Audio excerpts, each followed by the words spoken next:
કાશ્મીરના પહેલગામમાં થયેલ કાયરતાપૂર્ણ આતંકવાદી હુમલામાં દેશના 26થી વધુ નિર્દોષ નાગરિકો પોતાનો અમૂલ્ય જીવ ગુમાવ્યો છે અને અનેક લોકો ઇજાગ્રસ્ત થયા છે. જે અમાનવીય ઘટનાને પગલે સમગ્ર દેશમાં ઘેરા પ્રત્યાઘાતો પડ્યા છે.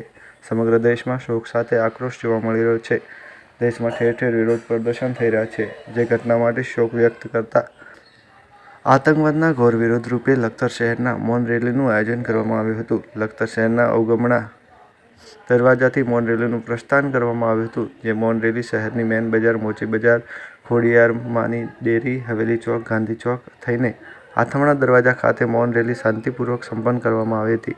મૌન રેલીનું સમાપન બાદ આથમણા દરવાજા પાસે પાકિસ્તાનનું પૂતળું દહન કરી વિરોધ પ્રદર્શન કરવામાં આવ્યું હતું. સાથે પાકિસ્તાન હાય હાયના નારા લગાવવામાં આવ્યા હતા. આ યોજાયેલ મૌન રેલીમાં મોટી સંખ્યામાં લખતર શહેરના યુવાનો તથા વડીલો જોડાયા હતા અને મૃતકોની આત્માને શ્રદ્ધાંજલિ પાઠવી આતંકવાદી હુમલાને વખોડી પાકિસ્તાન મુર્દાબાદના નારા લગાવ્યા હતા. Bureau report Lakhtar, Jayendrasinh Jhala.